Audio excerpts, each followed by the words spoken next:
Me complace presentar a ustedes nuestros invitados del día de hoy, quienes compartirán con nosotros el conversatorio Desafíos para la Educación Futura. El doctor Mauricio Beuchot Puente es licenciado en Filosofía por el Instituto Superior Autónomo de Occidente y maestro y doctor en Filosofía por la Universidad Iberoamericana. Es investigador emérito de tiempo completo del Instituto de Investigaciones Filológicas de la UNAM y miembro del Sistema Nacional de Investigadores. Sus principales líneas de investigación son estética, filosofía medieval y novohispana, estructuralismo y hermenéutica. Es autor de más de centenar de libros de autoría propia y de otro más de artículos publicados en revistas realizadas y capítulos en libros colectivos. Doctor Beuchot, nuestra universidad le agradece su presencia con un fuerte aplauso.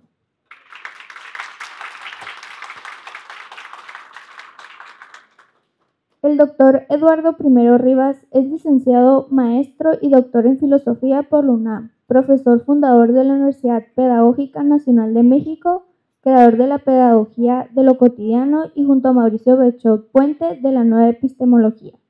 Es profesor investigador del área académica de teoría pedagógica y formación de profesionales de la educación en la Universidad Pedagógica Nacional. Es investigador nacional nivel 2 del Sistema Nacional de Investigadores. Es miembro de la Asociación Filosófica de México y coordinador del Seminario Permanente de Investigación sobre la Nueva Epistemología. Dentro de su historial de publicaciones, el doctor primero ha escrito y coordinado más de 30 libros, más de 23 capítulos de libros colectivos, más de 20 ensayos y múltiples artículos en revistas arbitradas. Doctor primero, nuestra universidad le agradece su presencia con un fuerte aplauso.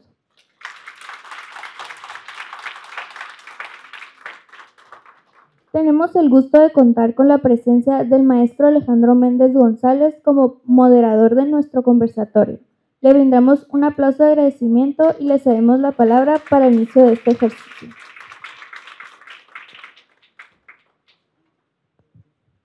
Pues muy buenas tardes a todos. Gracias por la oportunidad de estar aquí, de estar con estas personalidades. La dinámica que vamos a seguir será, yo haré algunas preguntas, nuestros invitados nos las contestarán en el orden en el que ellos quieran, y posteriormente, esa es una primera parte, y posteriormente será establecer precisamente el conversatorio de ustedes para con nuestros invitados.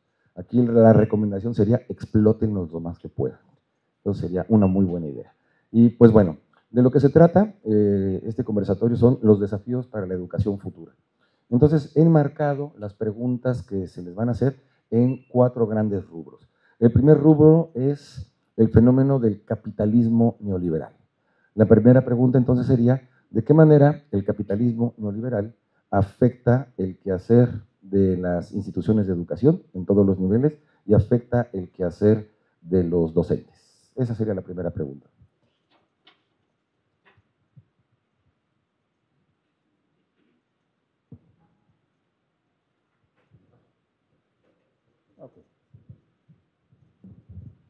Bien, el asunto es que me están poniendo un tema que me gusta mucho. Y no me había puesto de acuerdo con Alejandra de que me lo pusiera. Pero es un gran tema. Porque lo que está preguntando es sobre el neoliberalismo.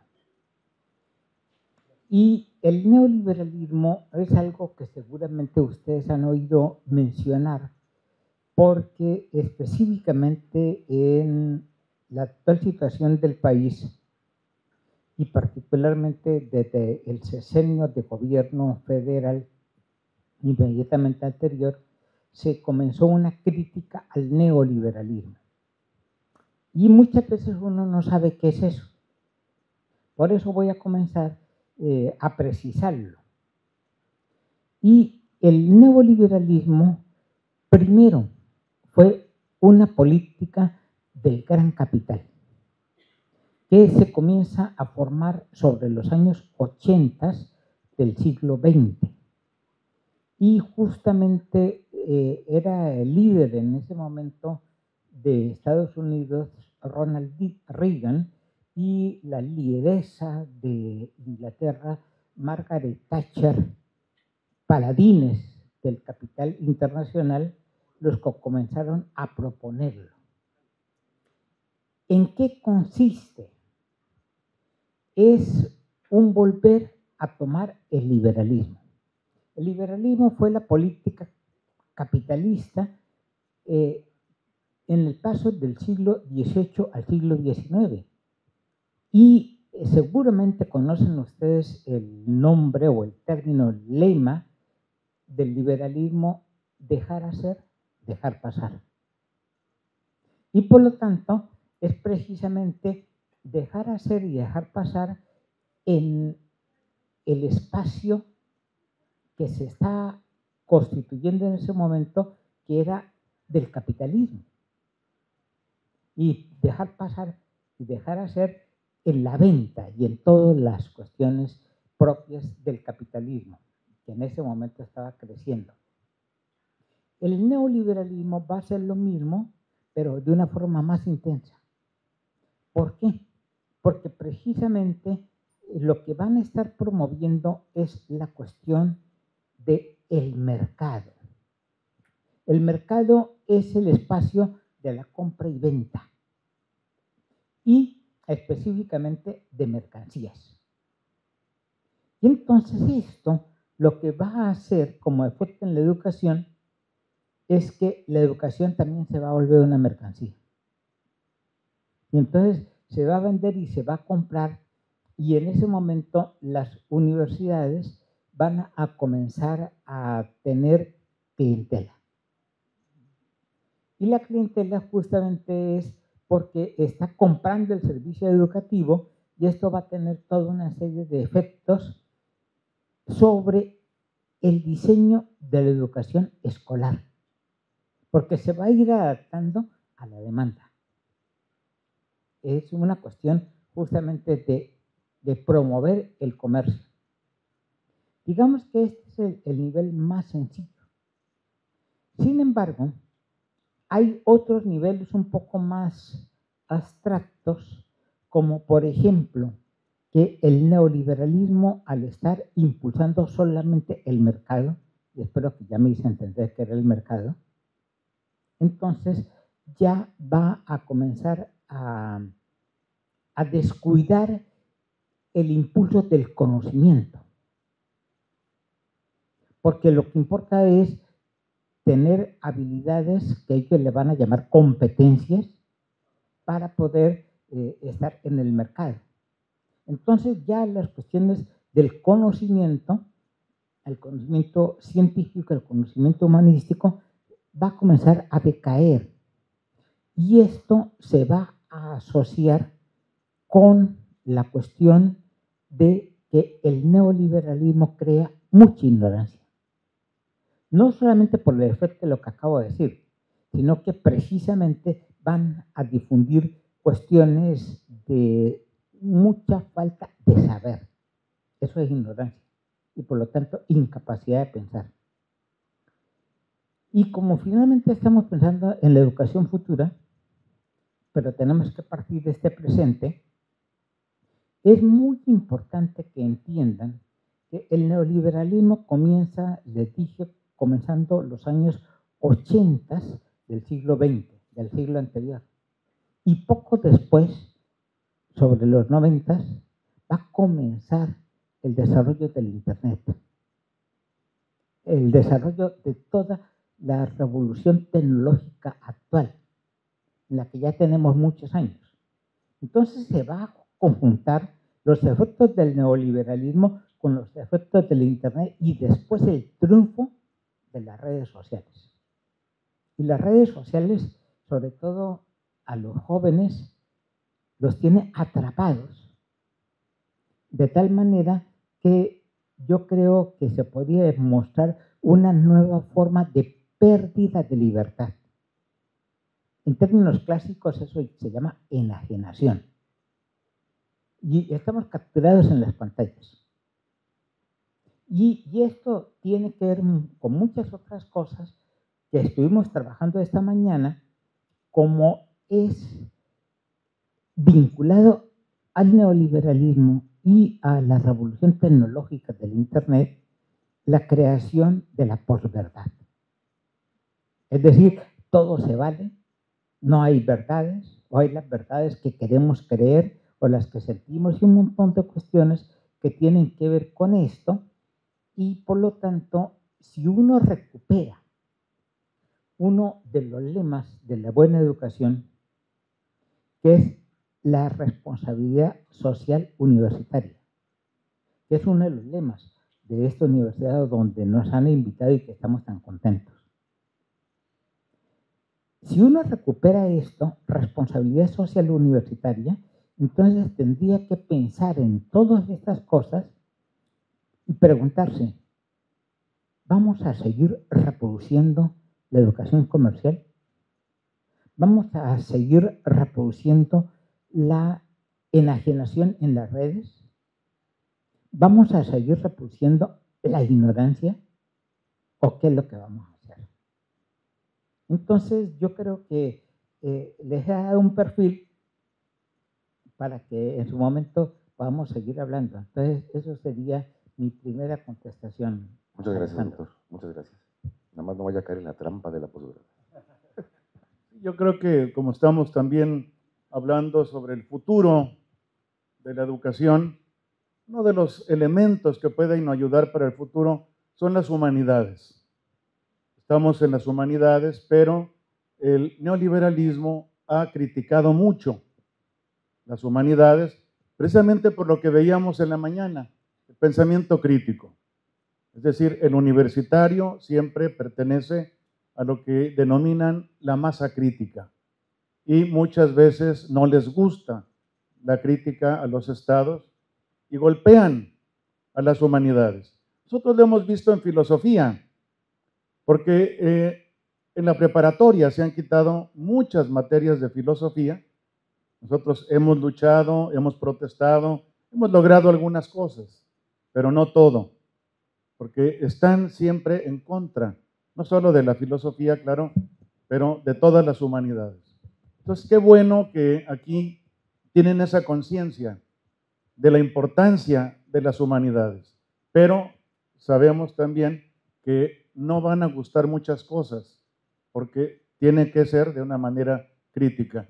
Crítica es enjuiciar, juzgar. Hay dos momentos de la comprensión humana. Uno es entender, comprender, pero de inmediato tenemos también que juzgar. Y muchas veces criticar o negar lo que hace el otro porque nos parece que no es justo o que va contra los derechos humanos, etcétera, etcétera, pero es importante. Las humanidades son pensamiento crítico. Muchas gracias. Hay muchos temas para desarrollar. Uno de los que mencionaba el doctor primero era la cuestión de la tecnología, sobre todo vinculada con este capitalismo neoliberal.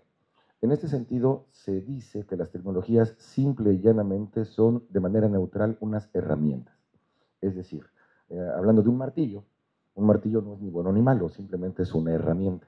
Si se usa para clavar clavos, pues está bien, si se usa para partir cráneos, está mal. Es decir, ahí tendría una dimensión moral.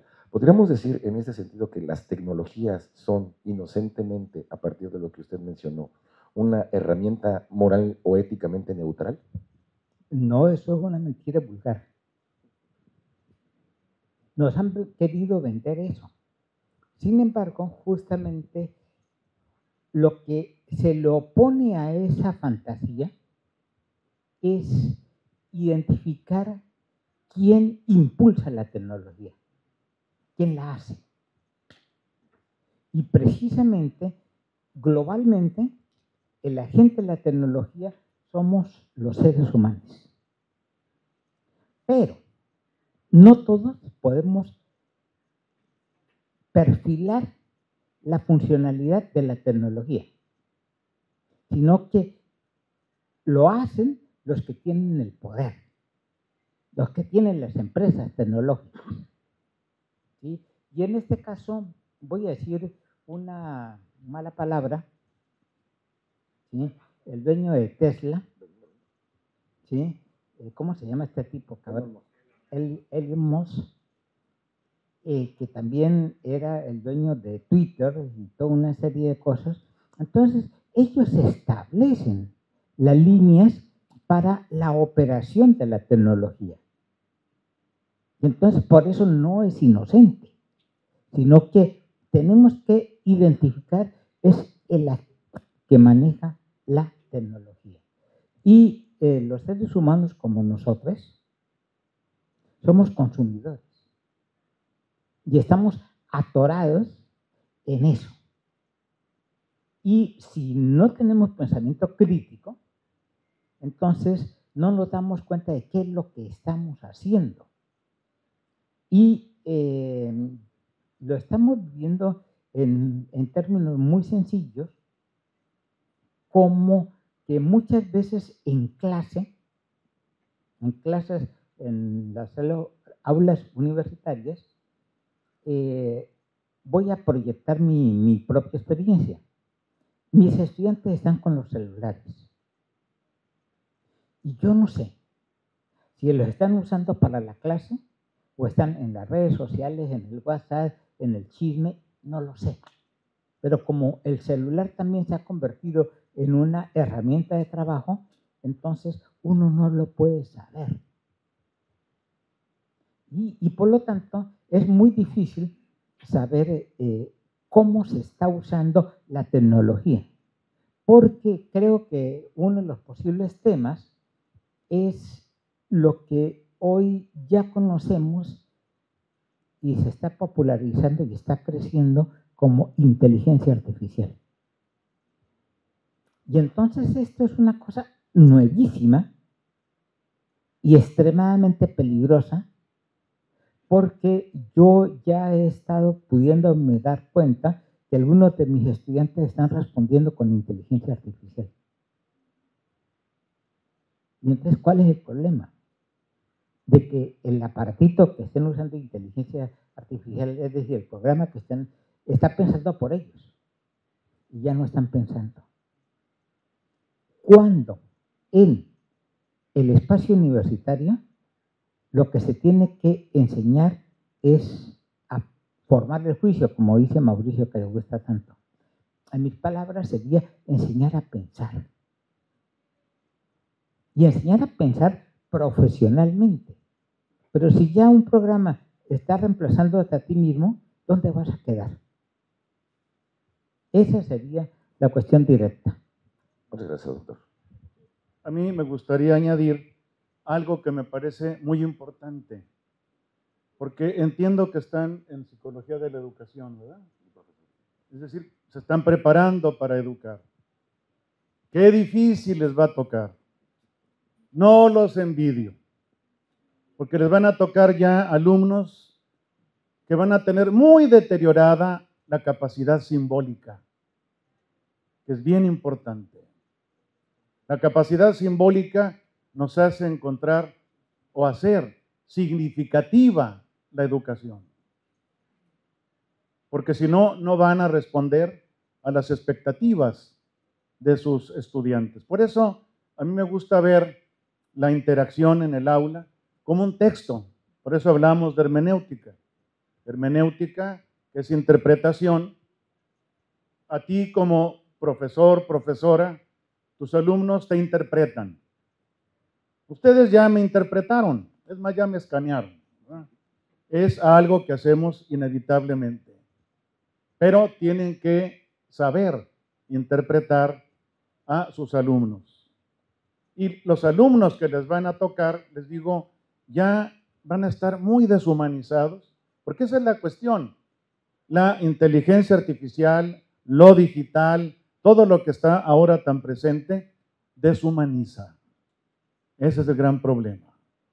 Por eso es importante defender y mantener las humanidades como importantes en las universidades. Hay universidades que ya no quieren las humanidades, pero bueno, no los voy a asustar, no digo cuáles ni cuántas, pero ciertamente la presencia de humanidades en una universidad es bien importante, aunque moleste a algunos, aunque les duela esa crítica o formación del juicio, que como decía bien Luis Eduardo, yo pienso que toda educación es formación del juicio, es decir, de la crítica.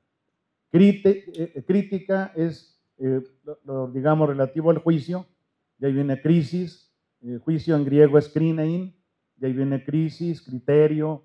Hay que utilizar el juicio para poder también comprender a otra cultura, a otra persona y poder ayudarla y poder enseñarle.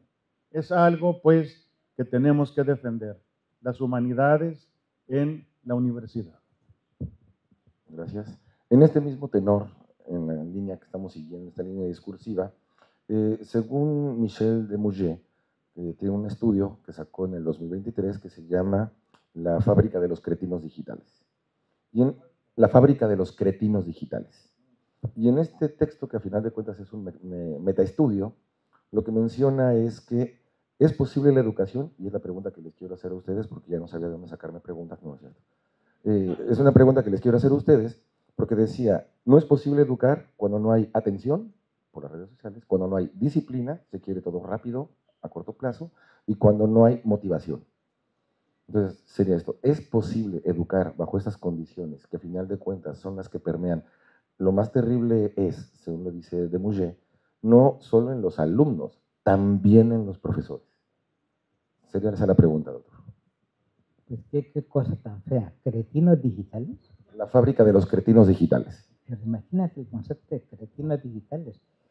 Efectivamente, no conozco el libro, ojalá después me lo vendas o me lo robo, cualquier cosa como eso, pero es un concepto muy fuerte, porque efectivamente si recuperamos el neoliberalismo, la revolución cibernética y toda esta serie de cosas, entonces estamos creando gentes que no piensan y por lo tanto no pueden conocer y están reproduciendo cuestiones que están tomando de las redes y esto afecta muchísimo a la educación en general. La voy a referir, pero después me voy a concentrar brevemente en la educación escolar. En la educación general, que es la formación para la vida, yo me he dado a la tarea de tomar fotos en restaurantes, donde encuentro niños de 2, 3 años ya con su tablet o con su celular y están allí completamente concentrados en la pantalla y no atienden ni a sus padres ni a nada más. Entonces, ¿qué va a pasar con un niño de 2, 3 años que ya está atrapado en eso? Cuando llegue a la escuela, seguro lo va a seguir haciendo. Y entonces, ¿cuál es el problema? Que seguramente le va a estar prestando más atención a la pantalla que a la clase. Y seguramente van a estar leyendo en las pantallas del celular, de la tablet o de la portátil. Y entonces allí menos van a tener posibilidad de relacionarse con el contenido de lo que están leyendo, porque se queda en superficialidad. Entonces falla la atención, falla el contenido y falla justamente el amor a la lectura. Entonces, hay muchas fallas que están puestas en esta dinámica y justamente lo que estamos creando es cretinos digitales. Así es sencillo. Y entonces ya creo que deberíamos de pensar si cada uno individualmente va a estar reproduciendo eso o reproduciéndolo como docente, ¿no? Porque justamente aquí, con la edad que tienen ustedes, yo no creo que ya estén tan atrapados en las redes y en todas estas cosas. Pero quizás los estudiantes que vayan a estar recibiendo sí van a estar atrapados ahí y entonces, ¿lo van a dejar que sigan con eso? No los podemos meter a la cárcel, no los podemos sacar del salón, no los podemos reprimir, sino que tenemos que encontrar mecanismos didácticos o didácticas, yo he estado sustentando para hacerlos trabajar. De tal forma de que incluso con los aparatos estos los aprovechen constructivamente para producir buen conocimiento. Entonces tenemos como educación futura, efectivamente, como acaba de decir Mauricio, los que van a estar en la docencia dentro de poco, pues van a tener muchos problemas, por lo que estoy diciendo, ¿no? Se van a encontrar muchos cretinos digitales. No es mi palabra, se la aprendí ahora a Alejandro y este autor. Y entonces, ¿qué van a hacer con eso? Son desafíos que tenemos que estar asumiendo, y por eso este tipo de reflexiones que les estamos ofreciendo probablemente los pongan en la pista o en el camino para pensar qué hacer con esto. Esa sería mi respuesta. Gracias, doctor. Yo añadiría algo que me parece interesante, una rama muy última en la educación, sobre todo en la filosofía de la educación, es la educación de los sentimientos. Se ha educado únicamente el intelecto, la razón, pero ahora ha vuelto la educación de los sentimientos junto con la educación de la razón. Y no hablo de esta razón emocional o no sé qué andaba una cosa por ahí en los libros de autoayuda, no, esto es algo muy serio. Se ha trabajado, por ejemplo, en el MIT, Ronald de Souza, que yo conocí, trabaja la cuestión de educación de los sentimientos para hacer ciencia, inclusive para hacer ciencia. Es decir, somos un ser completo, no nada más la inteligencia, que es lo que hemos educado, sino también conjuntar analógicamente la educación de los sentimientos. Porque lo que más afecta, como preguntaban al principio, Alejandro, lo que más afecta lo digital, la IA, la inteligencia artificial, son los sentimientos. Ya hay otro tipo de sensibilidad. Incluso hay un libro muy importante de Alejandro Llano, un amigo mío, que se llama La Nueva Sensibilidad, que fue la sensibilidad posmoderna. Pero ahora inclusive está cambiando a ritmo vertiginoso a causa de la inteligencia artificial y de todo lo que nos rodea, que es digital. Recordemos que el ser humano es un animal analógico. Necesita cultivar también la emoción, la pasión, los sentimientos. Muchas gracias, doctor. En ese sentido, ¿cuáles serían, según ustedes, los 3 principales desafíos que como docentes, los que están aquí, los docentes presentes y los docentes futuros, tendrían? ¿Por qué nos haces preguntas tan difíciles? Para que las conteste. 3 desafíos. 3 desafíos que tenemos al día de hoy, los que hoy somos docentes o los que futuramente lo serán. Bueno, miren, la verdad es que el primer desafío es cómo saber tratar con idiotas digitales. Cretinos. Cretinos. ¿No es lo mismo idiota y cretino? ¿Perdón? ¿No es lo mismo idiota y cretino? No, parece que no. Bueno, entonces cretinos digitales. Si quiere hago la aclaración. No, lo que pasa es que cuando habla del idiota, el idiota en el sentido griego es el que estaba alejado de la dinámica. Pues. Es que eres muy culto, ¿no? No. El cretino sería el idiota, sería el estúpido, el que toma malas decisiones. Cretinos, quedémonos con cretinos. Cretino. ¿Cómo tratar con cretinos digitales? Que eso ya en términos conceptuales, ¿cómo tratar con personas atrapadas en la pantalla? Para ponerlo en una cuestión sencilla. ¿Sí? Ese sería justamente el primer desafío.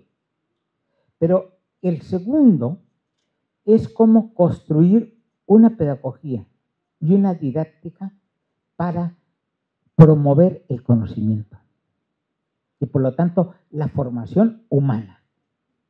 Porque a lo mejor tienen formación tecnológica y yo lo oigo y lo veo que entre más joven, más saben manejar las cosas y buscar y un montón de cuestiones. Entonces tiene formación tecnológica o técnica. Pero ¿cuál es su formación humana? Y por lo tanto, el segundo desafío es el que acabo de decir. ¿Cómo promover una pedagogía, es decir, una norma de actuación en la educación y una didáctica? Y el tercero tiene que ver mucho más con la responsabilidad que tenemos como universitarios. Y allí, por eso, hace rato yo mencioné la responsabilidad social universitaria.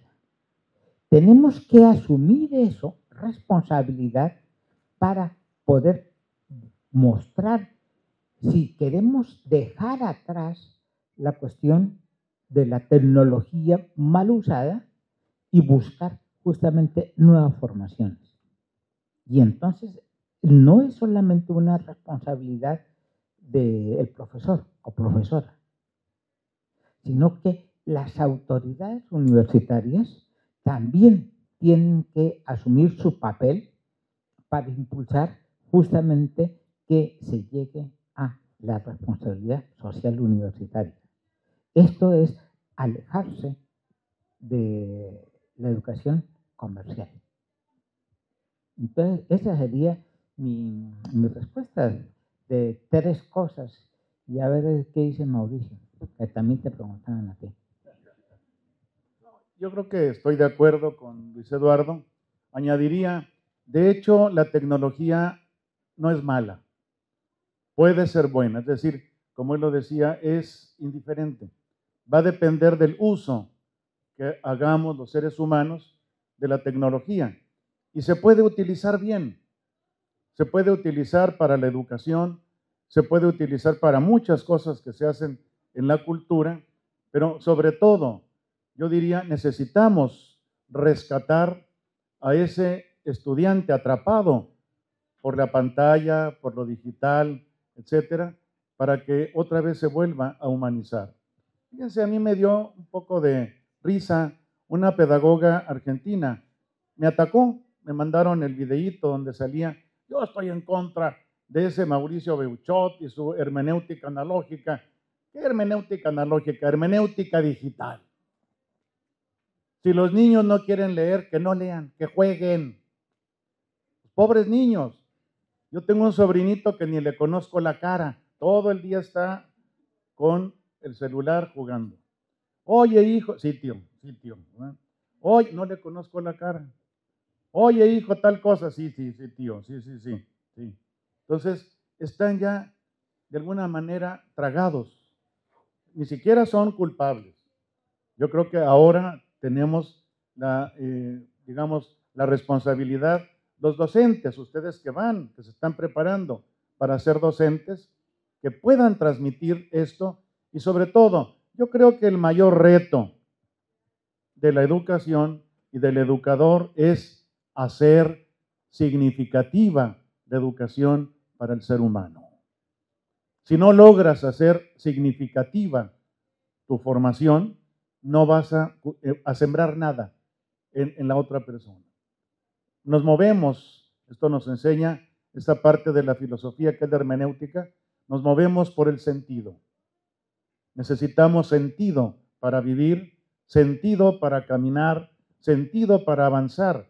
Porque si me dicen tú estudia y estudia mucho, ¿para qué? Tú estudia.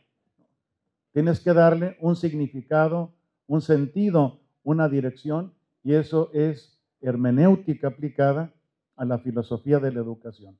Todos tenemos una filosofía del derecho, los juristas, filosofía de la medicina. Ustedes todos tienen una filosofía de la educación. Hasta me dan ganas de preguntarle, ¿cuál es tu filosofía de la educación? Van a ver que son muy diferentes, pero es mejor que seas consciente de eso, de tu filosofía de la educación, porque si no, inconscientemente la vas a estar reproduciendo en todos tus alumnos y a lo mejor con resultados indeseables. Entonces, más vale meterse un poquito, piérdanle el miedo a la filosofía. Todos tenemos algo de filósofos, sobre todo en algunas noches de cerveza, ¿verdad? Se filosofa muy bien con algunas personas, pero todos tenemos nuestra filosofía. Muy bien, muchas gracias. Siguen el mismo hilo. Por lo regular suele imputárseles a las jóvenes generaciones, a los jóvenes, a los que ahorita están en la educación superior, un conjunto de responsabilidades. Decíamos, están desmotivados, están desatentos, son indisciplinados. ¿Hasta qué punto, y no voy a hablar de los padres, los profesores han sido no parte de la solución, sino precisamente parte del problema? Parte del problema. Es decir, ¿hasta qué punto los profesores han sido responsables del estado actual de las cosas? Y en ese sentido yo voy a recuperar un término que ya dije, enajenación. Enajenación es estar atrapado en algo. Y hace rato dije pérdida de libertad. Cuando uno está enajenado en algo, ha perdido libertad. El asunto es que también la enajenación es pérdida de conciencia. No nos damos cuenta de qué es lo que estamos haciendo. Y muchas veces los docentes, profesores y profesoras han quedado atrapados en el neoliberalismo y en la tecnología cibernética sin darse cuenta de lo que están haciendo. Suena raro, porque un profesor debería ser muy consciente, pero realmente quedamos atrapados y quedamos en la inconsciencia de muchas cosas que estamos haciendo y por lo tanto esto se puede asociar justamente a que quizás las mismas autoridades de las universidades están impulsando la educación comercial y entonces el profesor también tiene que atender a esos requerimientos porque se han tomado a los estudiantes como clientes. Entonces, en una empresa, porque finalmente las universidades se han ido convirtiendo en empresas, no se deben de perder clientes. Entonces, estamos en un círculo vicioso que hay que salir de él justamente con libertad, con conocimiento y con una política institucional que justamente pueda recuperar el poder de la educación para construir seres humanos, construir personas y vuelvo a ver, me gusta mucho esto, responsabilidad social universitaria. Retomar esto para poder justamente que la universidad le sirva a la sociedad. Ese es el sentido de responsabilidad social universitaria. Pero si la universidad está encerrada en sí misma, sin producir conocimiento útil para la sociedad, entonces estamos atrapados en una cuestión que nos va a llevar a peores cosas socialmente hablando. Esa sería mi respuesta directa. Muchas gracias, doctor. Por favor. Yo quisiera ser un poquito más preciso. Y agárrense porque insisto en la filosofía. Les digo, todos ustedes tienen una filosofía de la educación. Ojalá que en su clase de filosofía de la educación trabajen lo que se llama una rama de la filosofía que se llama antropología filosófica. O sea, la filosofía del ser humano. ¿Cuál es tu idea de ser humano? ¿Cuál es el modelo? Porque fíjense, yo me he fijado que en antropología filosófica, más que la argumentación, convencen los modelos, o como también se llaman los paradigmas, ¿verdad? ¿Qué modelo de ser humano presentas? Y así tus alumnos van a ver si les presentas un modelo de ser humano feliz, realizado, completo, que disfruta, que tiene significación. Porque otra vez, insisto, únicamente vamos a interesar a los alumnos si les damos una enseñanza significativa. Y eso es la antropología filosófica que estudia la idea, el modelo, el paradigma que tenemos del ser humano. Porque de acuerdo con eso vas a educar, de acuerdo con eso vas a formar y vas a reproducir ese modelo en todas las personas a las que te dirijas de manera pedagógica. Bien, parece que con lo que hemos planteado hasta este momento se presenta un panorama un tanto brumoso, un tanto sombrío. Sin embargo, la última pregunta antes de dar espacio para el diálogo sería, ¿hay espacio para la esperanza? Sí, no y por qué.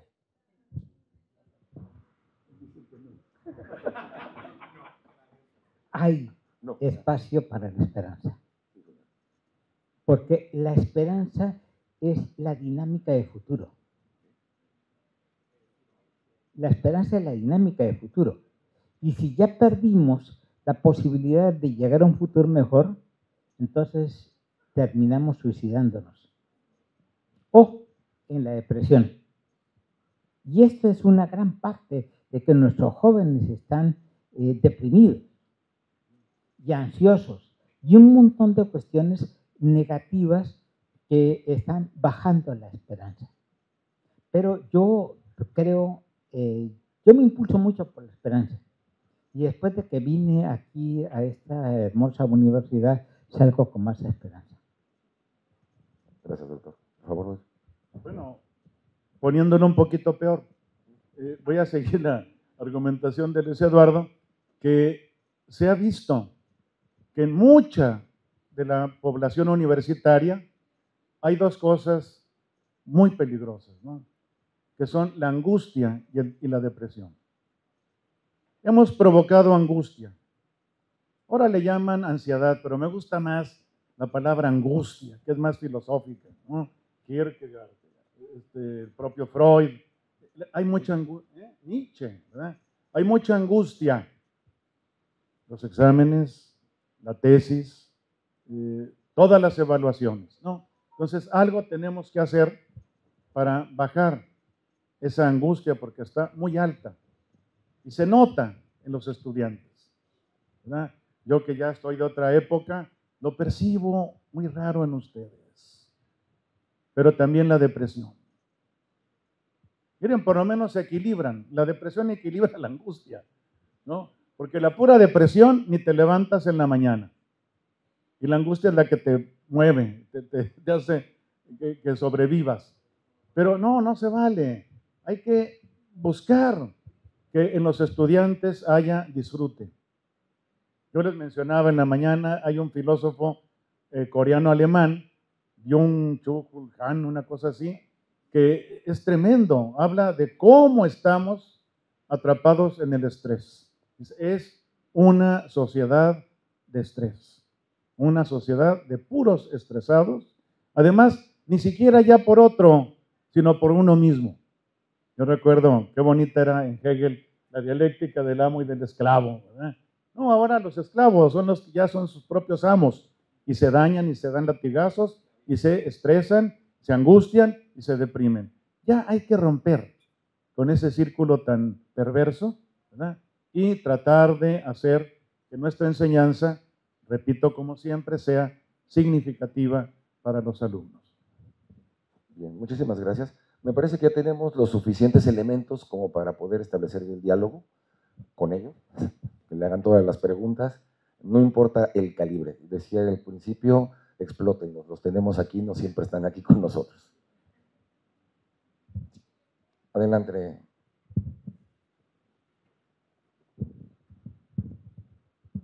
Buenas tardes, colegas, buenas tardes. Doctores, no sé si se puede hacer una pregunta para cada uno distinta o no. Bueno, primero las voy a hacer juntas y ya las respondo, ¿no? Por favor. Doctor Eduardo, primero, no muy lejos de aquí, hace 20 años, una institución de educación superior definió el modelo de competencias como el saber hacer teórico práctico orientado al mercado. Tenemos, creo que como 10 semanas que nos dimos cuenta que tal mercado no existía. Yo creo que quien siga sosteniendo que existe el mercado ahorita, pues tendría que ser demasiado necio, ¿no? ¿Qué se le dice a un alumno cuando llega a la clase de ética o a la clase de compromiso político? Es que dice el maestro de tal que lo que nos enseñan ustedes no sirve. O sea, ¿qué se le puede decir a un joven estudiante que viene argumentado de una serie de cuestiones además de anacrónicas, totalmente fuera de lugar, independientemente que te sea una escuela cristiana o no. Yo creo que en la educación superior, pues no es el lugar, ¿verdad?, para desprestigiar la cuestión de las humanidades, ¿no? Entonces, ¿qué se le diría a un estudiante que llega a cuestionar lo que alguien, pues ya usted prohibió usar el término posmo, ¿no?, en la mañana? Entonces, ya no sé cómo definir a un maestro, ¿no?, que trae una serie de conceptos anacrónicos. El doctor Beuchot sí se autoriza, ¿no? Por un lado, esa sería la primera pregunta, ¿no, doctor? Ahora, para el doctor Beuchot sería, en esta compulsión simbólica, en esta compulsión por interpretar que habla Casirer, y que el mismo doctor Primero Rivas usa el triángulo de Peirce para explicar la apropiación del conocimiento, y otros, no hace mucho leí un artículo de alguien que decía que en las Sagradas Escrituras se usó el canto como un análogo, ¿verdad?, en el sentido del lenguaje figurativo para poder dar un mensaje, ¿no?, y usa el análogo del canto, ¿no?, de la metáfora. Entonces, en esta realidad de la reproducción que estamos viviendo, en donde los mismos estudiantes ya no están interpretando, sino únicamente están reproduciendo, y más con estas tecnologías, en donde ellos van a hacer una composición y repiten como loros lo que ya ni siquiera otro autor, alguien por ahí desprestigiaba hace no mucho tiempo, un filósofo, a los que repiten a otros filósofos. Ahora no estamos repitiendo a otros filósofos, estamos repitiendo a las máquinas. Entonces, ¿cuál es el futuro de la educación superior ante esta situación? Muchas gracias. Bien, yo comienzo con lo que me corresponde, porque el profesor dijo 3 cosas centrales. Una, que el mercado ha desaparecido. Otro es la pedagogía, no lo dijo tal cual, pero es la pedagogía de las competencias. Y lo otro es cómo tratar a un estudiante que pregunta cosas indebidas. ¿Estamos bien? Bien. Entonces, sobre la cuestión del mercado, no entiendo cómo desapareció. Yo creo que no está desaparecido. Allí está el mercado, justamente como venta de conocimientos y venta de mercancías, o el conocimiento como una mercancía. Y precisamente esto lo estamos viviendo ahora intensamente con la política de Donald Trump y los aranceles. Y eso de estar manejando el mercado. Entonces, yo no entiendo cómo se haya podido desaparecer el mercado. Entonces, al ratito que le regresamos la palabra nos explica eso. ¿Sí? Ahora, el asunto es que justamente la política neoliberal crea la pedagogía de las competencias. Significa justamente tener habilidades para estar en el mercado, de comprar y de vender, y por lo tanto de ganar. Entonces, si el mercado todavía existe y se sigue impulsando, muy probablemente también se están impulsando las pedagogías de las competencias. Y tendríamos que reemplazar esa pedagogía comercial por una nueva pedagogía. Mi propuesta es obviamente la pedagogía de lo cotidiano. Y entonces ya, en la última pregunta, ¿qué hacer con un estudiante que viene y le dice a uno, usted no sirve y me lo están diciendo aquí al lado? La respuesta es precisamente lo que está en el centro de la hermenéutica, y particularmente de la hermenéutica analógica de la vida cotidiana: el diálogo. Hablar con él y preguntarle por qué.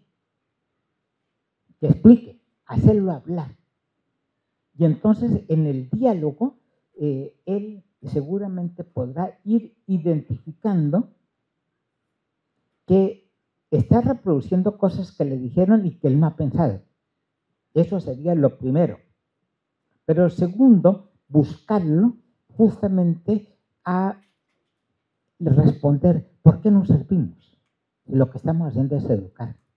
¿Qué es lo que tú quieres aquí? ¿Sí? Y llevarlo precisamente a la conciencia de qué es lo que él está buscando. Porque a lo mejor vino solamente a sacar calificaciones.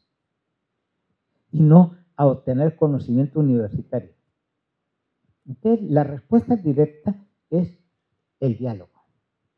¿Sí? Un diálogo, y hace rato mencionaron la cuestión socrática, ¿sí? Porque de alguna manera lo vincularon con la crítica, ¿sí? Y la mayéutica efectivamente es un buen recurso para dialogar, ¿sí? De ir sacando el conocimiento que tengan estas personas. Entonces, esa es mi respuesta. Y antes de darle el micrófono a Mauricio, que nos explique por qué el mercado ya no está. Se entiende que se regula solo y en base a la oferta y la demanda, y nos queda claro de que hay fuerzas, que no está esta mano invisible que se mueve solo, sino que realmente hay fuerzas que inciden en la oferta y la demanda, ¿no? No es un libre mercado, pues no hay una demanda, hay una oferta libremente, sino que hay fuerzas que están incidiendo en esa supuesta regulación o autorregulación que tendría el mercado, pues, pero no hay tal. Más bien, el mercado no existe como autónomo. Exactamente, el mercado no existe como autónomo porque precisamente hay fuerzas internacionales que están regulando las luchas en el mercado. Bueno, ya me tranquilicé, yo pensé. Bueno, ahora sí, Mauricio. No, mire, muy interesante su intervención. Me dan ganas de plantear una especie como de economía política del significado, porque usted le atinó, es la simbolicidad, lo que necesitamos. Cassirer, Ricoeur, Herengi, Mircea Eliade, los que usted quiera. Exacto, pero se necesita hacer significativa nuestra educación, ¿verdad? Y mire, es curioso, junto con la hermenéutica analógica ha proliferado lo que ahora, muy nueva, la última, una pedagogía de virtudes. Vuelve la noción de virtud, no en sentido religioso, no, sino como hábito, ¿verdad? Hábito que se crea, porque es lo que tenemos que hacer en los estudiantes, crear ciertos hábitos. Por eso, mire, yo siempre sostengo, y yo no sé a quién acudir, la SEP no me hace caso, educar es formar el juicio. Esto es una cosa que implementó una filósofa genial, que fue Hannah Arendt, que decía que el juicio prudencial de Aristóteles es el mismo que el juicio reflexionante de Kant. Fíjese qué genial esta mujer. Pero es difícil, se tiene que formar, usted lo sabe, con la experiencia. Y por eso yo decía, hemos descuidado la formación de los sentimientos, ¿verdad? Es algo que se está recuperando. No solamente hay pedagogía en virtudes, hay una epistemología de virtudes, fíjese, que están cultivando mucho en el Instituto de Investigaciones Filosóficas, en el que yo estuve, de la UNAM, ¿verdad? Es una propuesta de un filósofo cubano-estadounidense, Ernest Sosa. Bueno, Ernest Sosa.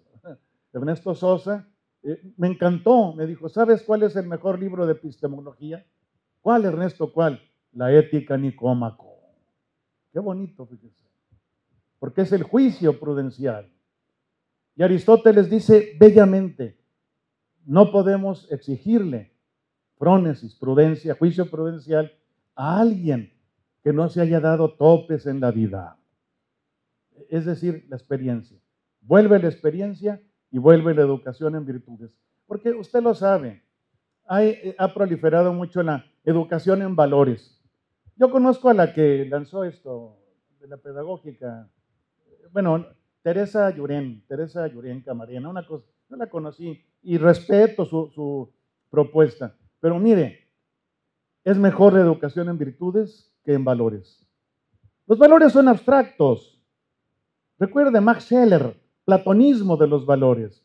Además, peor, se captan no con una intuición intelectual, como decía Platón, sino con una intuición sentimental que no se va a poder discutir. Porque ahí, sí, lo que yo capto y usted no lo capta, defecto de fábrica, voy a decir, ¿verdad? Es muy tremendamente peligroso y se puede complementar. No digo que destruyan o que echen a un lado la educación en valores de Teresa Llurén, sino se puede complementar con una educación en virtudes, que es muy nueva. David Carr, Elizabeth Anscombe, muchos filósofos están ahora con...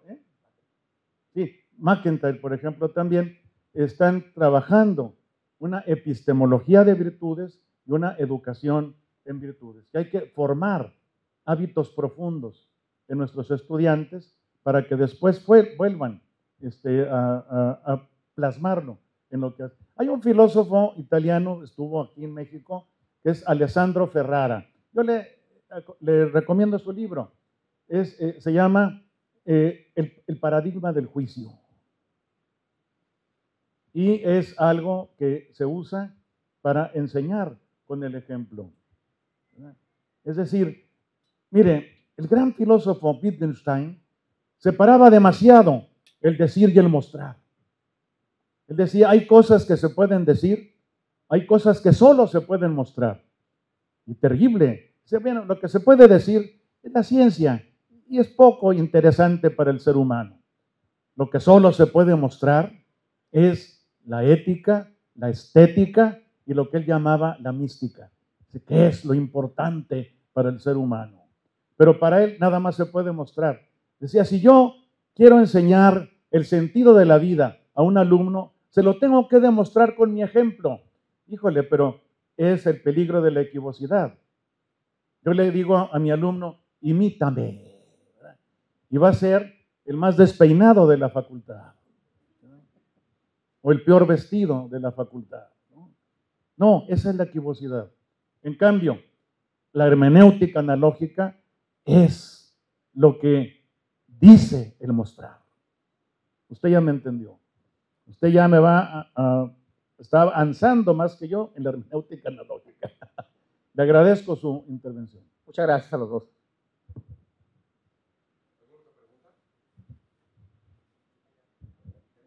Muy buenas tardes. Yo pienso que está muy bien que vengan ustedes y nos platiquen de tantas pedagogías. Ya no sé cuántas mencionaron ahí, pero deben ser muchas. Y yo pienso que no los veo bien porque estoy medio ciego, pero yo creo que el más viejo de aquí soy yo. Y yo, escuchando tantas pedagogías, que pedagogía de valores, que pedagogía de no sé cuántas cosas, yo me sigo quedando con algo muy sencillo. La pedagogía del oprimido y la educación para la práctica y la libertad. No necesitamos más. Ustedes decían que sí, ¿a dónde íbamos? Que sí que queríamos libertad. Educación como práctica de la libertad. Y pedagogía del oprimido. Me quedo con eso ya.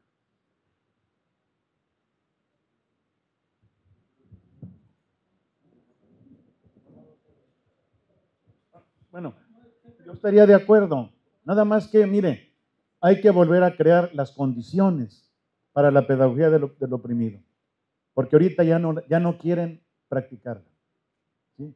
Te dicen, ya no hay condiciones. Ya no hay la situación que permitía elaborar esos discursos de liberación. Nosotros estuvimos en la cuestión en la filosofía de la liberación, pero usted sabe, te van a decir, eso quedó en las cavernas. Sí es cierto que me van a decir que no, pero los oprimidos siguen. No, sí. No, eso estoy de acuerdo. Por eso se lo estoy revirando, es para el futuro. No sé si estoy de acuerdo. Porque siempre va a haber pobreza, siempre va a haber, y tenemos que educar para que se salga de eso. Pues es que a mí realmente, sí es cierto que estoy hablando de que estoy viejo, pero no me interesa el pasado.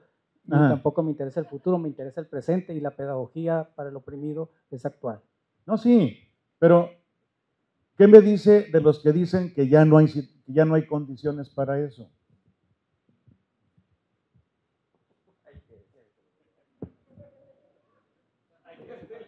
No, lo que pasa es que el discurso del bloque dominante, pues es que no están las condiciones. Pero yo sigo insistiendo, es más, ustedes citan personas Claro. autores clásicos o autores viejísimos. Yo sigo considerando que las tesis sobre Feuerbach, sobre todo aquella que dónde está la emancipación positiva de la libertad humana, está en la formación de una clase en sí, que es una clase para sí, el proletariado. Entonces estamos de acuerdo. Miren, sobre todo, por ejemplo, Luis Eduardo fue de los principales filósofos marxistas de la UNAM. Mucho más radical que el cualquiera. Cuidado. Pues espero que entre más viejo, más radical, y entre más radical, más libre.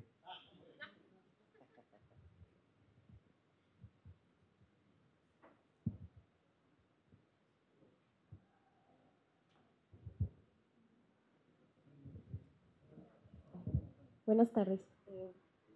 Yo quería preguntarles, mencionaron que había mucha depresión y mucha ansiedad y les quería preguntar a lo mejor estrategias más específicas, tanto para nosotros como estudiantes, como para cuando nosotros ejerzcamos la docencia, pero algo más específico y actual, pues a las tecnologías y todo esto que mencionaron. Gracias. No, pero es que no lo entendí. A ver, otra vez, que algo específico para tratar la angustia y la depresión. Sí, nosotros como futuros docentes y para nosotros estrategias, digamos, personales, o sea, para nosotros como estudiantes. Bueno, el asunto es de que justamente tenemos que entender que somos docentes, no somos psicoterapeutas.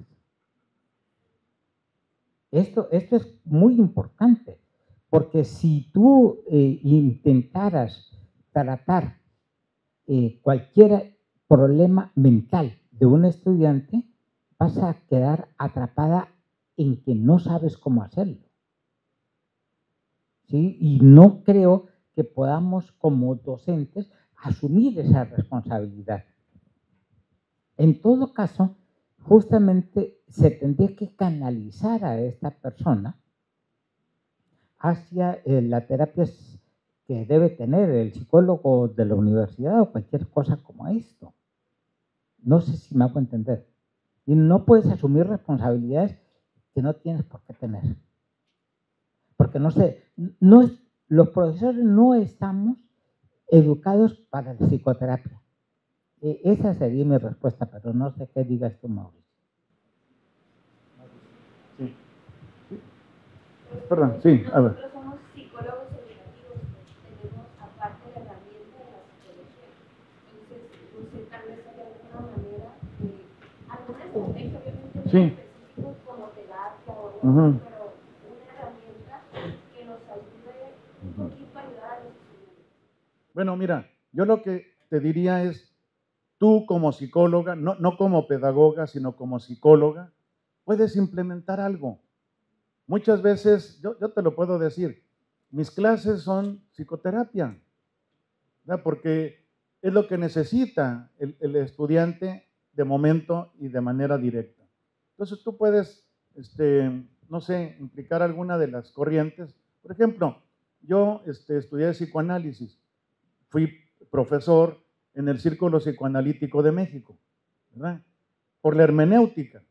Entonces, puedes usar, por ejemplo, la hermenéutica para interpretar lo que le está pasando inconscientemente a tu alumno y puedes ayudarlo.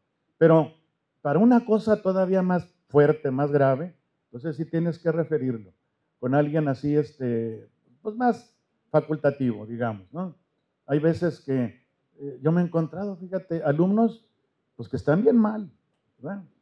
Yo uno dije, oye, este es un verdadero filósofo, porque me decía, levantado, profesor, es que mire, yo creo que yo soy el único ser existente, ¿verdad? Y todos ustedes son un sueño. Y dije, pues será una pesadilla, ¿verdad? Pero traté, dije, bueno, para que no se me suicide ahorita o lo que sea, lo escuché. Ya con escuchar logras mucho, ¿verdad? Y le empecé a dar argumentos, pero aceptas tal cosa, pero aceptas tal otra, pero aceptas, porque si no te acepta tus premisas no puedes concluir nada. Y al final me gustó. Y le dije, bueno, algo sacaste. Dice, mire, no me convenció totalmente, pero me hizo ver una lucecita. Ya con eso. Gracias. Bueno, yo respondí lo que dije porque te planteaste como profesora. Pero si me hubiese dicho que estás estudiando psicología educativa, entonces yo te hubiese dicho que en ese tema que quieres, ponte a hacer tu tesis. Para poder justamente encontrar recomendaciones para tratar los problemas estudiantiles en esta época. Esa es una cuestión de tesis, y a lo mejor como ustedes conocen a todos los estudiantes, ahí la vamos a estar siguiendo después. ¿Cómo vas con su tesis? Paulina. Sí, exactamente. Tienes una cuestión buenísima para trabajar. Bueno, listo. Sí, buenas tardes, maestros. Voy a ser muy concreto. El detalle está que yo vi las características de cada quien, me llamó la atención usted de la educación social, del doctor, de la cuestión de cada quien tenemos nuestra filosofía. Me gustó mucho la pregunta del maestro Méndez, la última, que dijo que los maestros somos los responsables. ¿Qué dijo, maestro? Somos los responsables, en una medida somos responsables. Me gustó el planteamiento. Cada quien tiene su filosofía. Yo tengo, no quiero decir cuántos años estoy dando clases, y el detalle está que yo tengo mi libertad para dar clases, ¿sí? Si a uno no le gusta, no le gusta, es su problema, pero es mi libertad.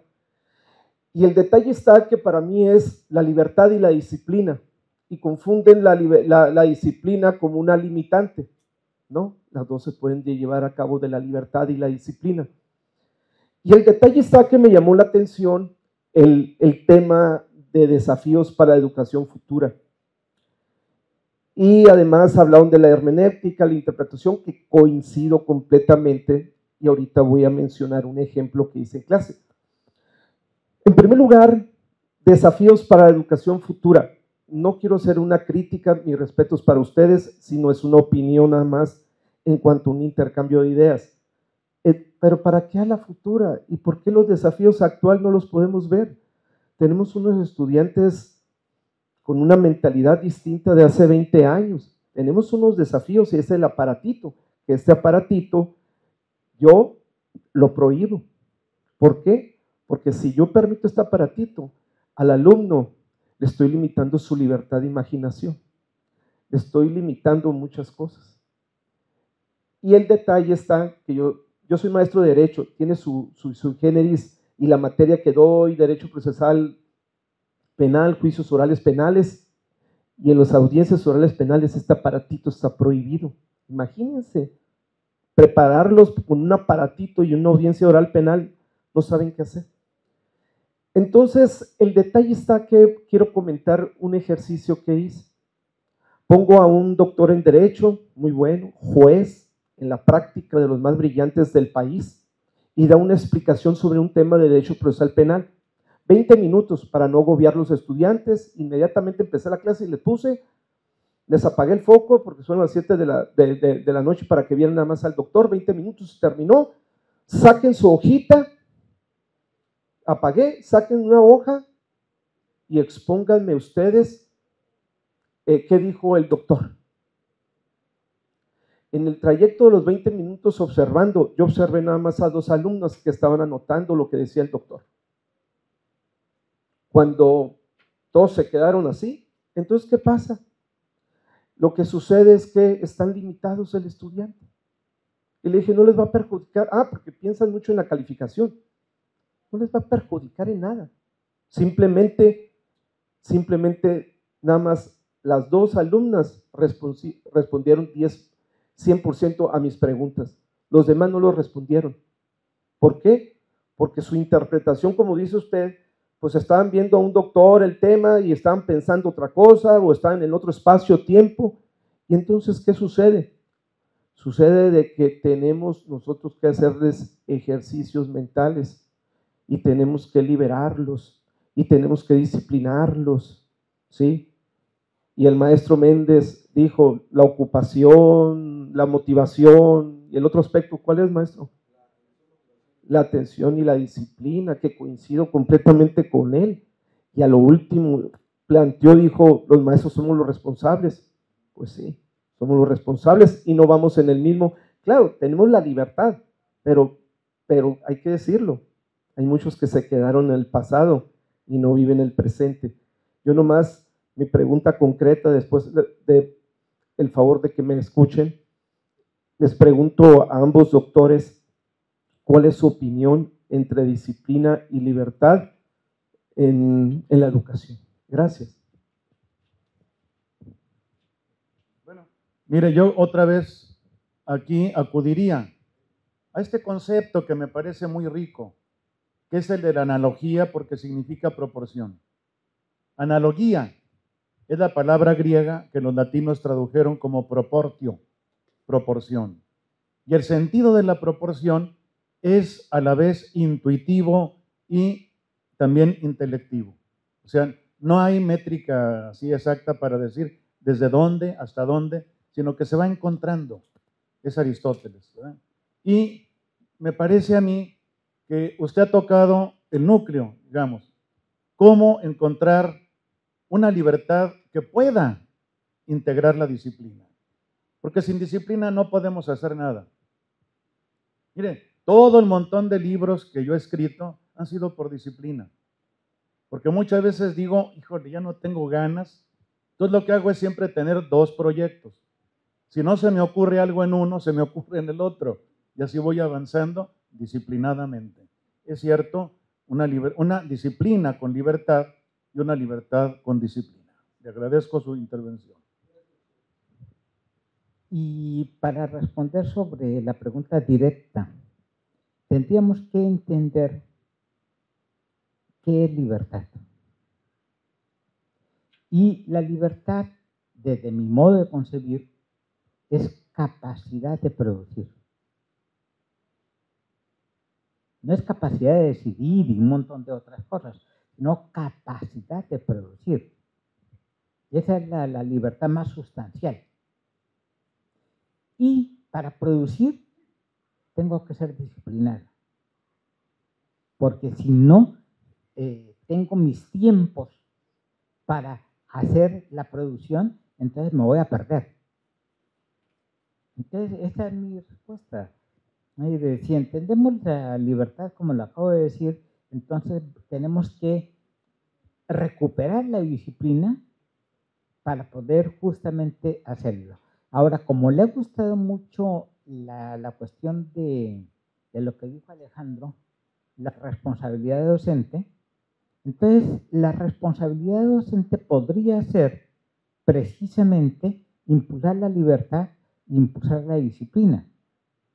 Sin embargo, yo creo que tenemos que salir de nuestra propia responsabilidad individual como profesores, porque estamos en un sistema universitario. Y las autoridades también tienen que asumir responsabilidad. ¿Sí? Específicamente, y yo no sé si aquí lo estén haciendo, de poder supervisar la calidad del trabajo docente. Y específicamente, en el contexto del que estamos hablando, si ese trabajo docente está impulsando la libertad y la disciplina. Recursos para producir conocimiento. Pero puede ser que las autoridades no lo estén haciendo. Y entonces, así como que nos vamos por la libre, y ahí nos quedaríamos con una responsabilidad individual, pero justamente también podemos optar por cumplir nuestra responsabilidad. Gracias. Buenas tardes a todos. Se habló de una enajenación, de idiotas, de cretinos, y tal vez en un futuro muy cercano veremos cretinos anónimos, idiotas anónimos, en la cual se nos enseña esa adicción, dejarla a un lado. Pero tratándola como adicción, crearía una especie de vacío o ansiedad al retirarnos de ese mundo digital. Y esto va orientado a nosotros como maestros, cómo es nuestra clase, lo que nos estaba diciendo, En el caso de mi menester, que es la enseñanza de un lenguaje, está comprobado que necesito 2 neurotransmisores para que se dé esto, que es la serotonina y la dopamina. O sea, mi alumno tiene que estar contento, alegre, por lo menos relajado. Y nuestras clases, nosotros como maestros de idiomas, se nos permite romper, no sé si el paradigma de ser divertidos, jugar, platicar mucho, de tal manera que con el nuevo lenguaje pueda tener un pensamiento crítico.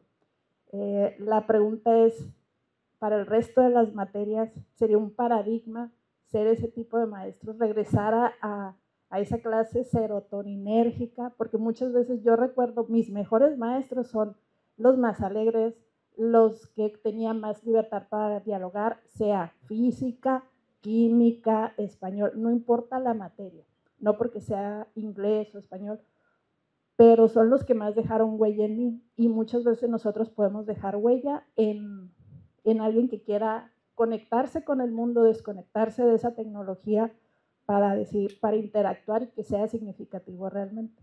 Mi pregunta es esa, ¿sí sería un paradigma para el resto de los docentes ese tipo de clase divertida, sea la materia que sea? ¿Lo son, no lo son? ¿Ustedes cómo son como maestros? Yo creo que sí se puede extender ese modelo o paradigma para llevarlo a otras materias. Tenemos que ser alegres, tenemos que dar esperanza, tenemos ojalá ser divertidos, pero también disciplinados y rigurosos. Entonces tenemos que tener una capacidad de combinar distintas habilidades para poder ser buenos docentes. Entonces, sí, efectivamente, esto es lo que hacemos y espero que hoy en esta tarde con ustedes hayamos sido buenos docentes. Yo, mire, estoy de acuerdo, nada más hay que evitar que entiendan la clase como entretenimiento. O sea, no vamos a divertir, el profesor no tiene por qué ser payaso, ¿verdad? Y sin embargo puede tener disciplina con cierta, digamos, libertad, ¿verdad? Para no oprimir, para no estresar, pero siempre yo creo que dando el material, el contenido que se puede, porque hay muchos maestros, yo conocí, que eran divertidos, se doblaba uno de risa en sus clases, pero no aprendía casi nada. Entonces mejor, pues sí, tenían otra vocación.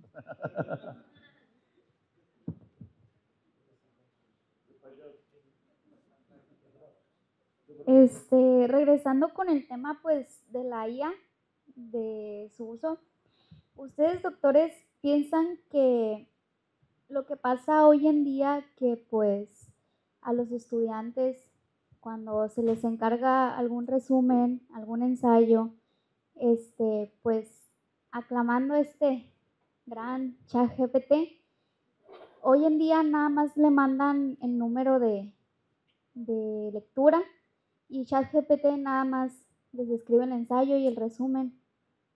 Y que tristemente el conocimiento que el alumno tenía que recibir al leer, hoy en día lo recibe pues esta IA. Entonces, ¿ustedes qué piensan? ¿Consideran que sería una buena opción implementar competencias en donde los alumnos vean estas tecnologías como más bien herramientas y no como una salida fácil a resolver sus trabajos, tareas, ensayos? Mi respuesta, y después le paso el micrófono a Mauricio. Mi respuesta es de que usaste una mala palabra, competencias. Y lo que nosotros estamos proponiendo es crear habilidades. Y en todo caso, tenemos que impulsar a los estudiantes que puedan usar la inteligencia artificial, sea el ChatGPT o cualquier otra cosa, para su beneficio. Y a lo mejor puede reunir la información que le estoy pidiendo, pero yo la tengo que procesar.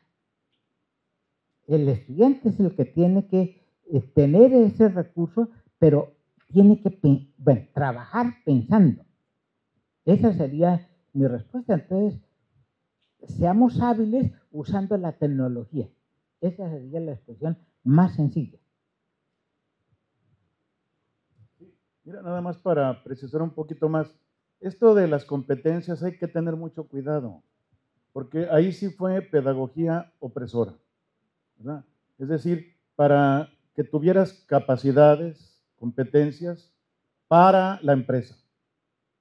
Es decir, casi te están preparando, ¿verdad?, en esta dialéctica que decía Hegel del amo y del esclavo, para que seas esclava y directamente a contratarte tu amo, que es siempre la producción empresarial, el estar en esa línea, en ese registro, que ya se ha visto que no ha dado muchos frutos. Gracias.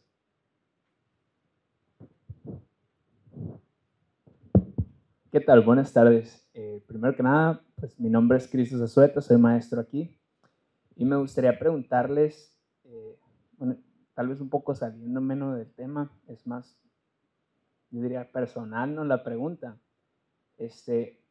¿hasta qué punto consideran ustedes que la crítica que hacen viene desde un sesgo generacional?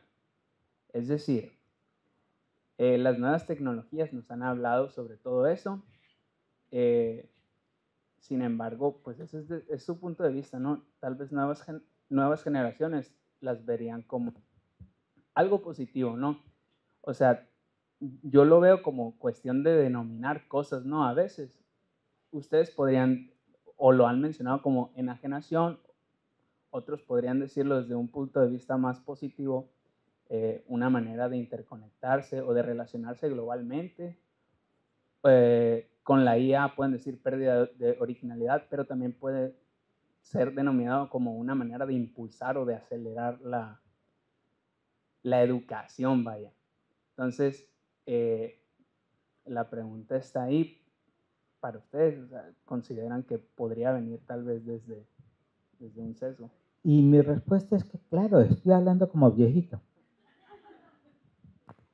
Sin duda. Sin embargo, los viejitos sabemos cosas. Claro. Y justo podemos estar ofreciéndoles ideas que ojalá les sirvan y no les estamos imponiendo nada. Estamos ofreciendo conocimiento y ustedes verán qué toman. ¿Sí? Pero si me preguntan eso, claro que yo estoy hablando como viejito. No, pero también recuerda que, por ejemplo, yo mismo dije que la tecnología no es buena ni mala. Depende de cómo la uses. Y la puedes usar bien. La puedes usar de manera creativa, de manera productiva, pero lo que se está viendo, y eso no lo puedes negar, porque es una cosa sociológica, que ha deshumanizado. Entonces tenemos que hacer algo para recuperar ese humanismo que todo el mundo está buscando en estas fechas. Gracias.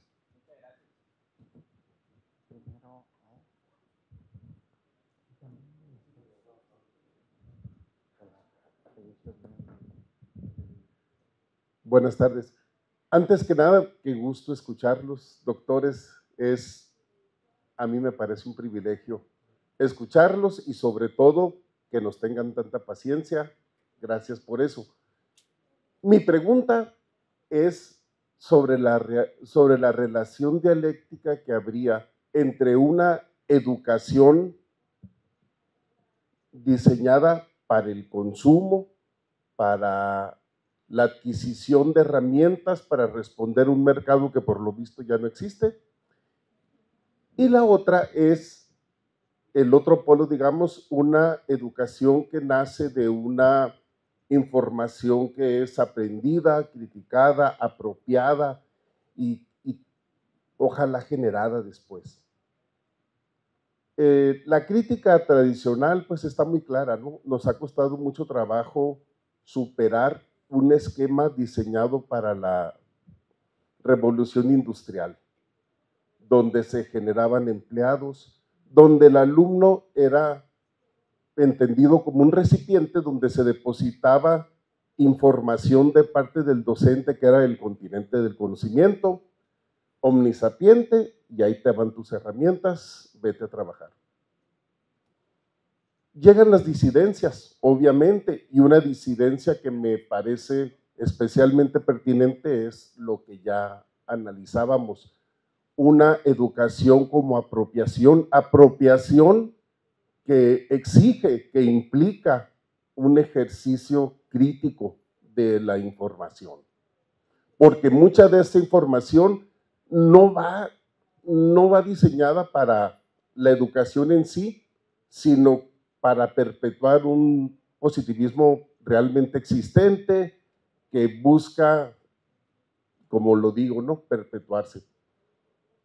Ante esas disidencias, lo que yo interpreto es que viene un contraataque apabullante de una educación entendida como mercancía para consumirse, y se produce mucha información, y además esa información es muy apetecible, se produce rápidamente, es hiperpalatable, o sea, se antoja consumirla. Y ahora el gran proveedor no es un docente individual, sino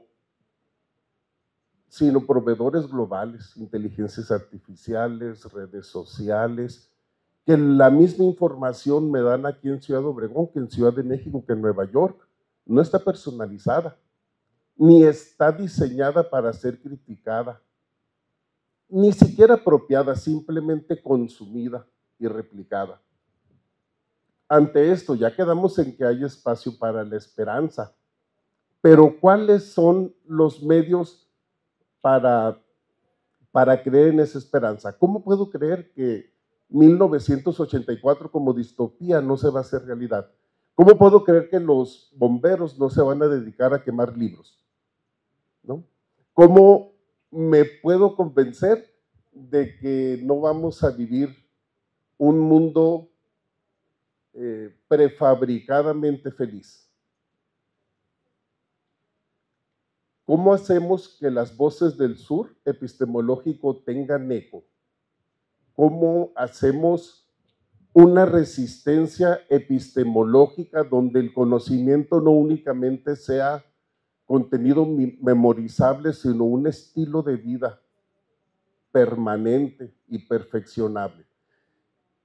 Yo creo que esto no es tan fácil. Mi vida como docente me indica que despertar un espíritu crítico es un ejercicio contracorriente.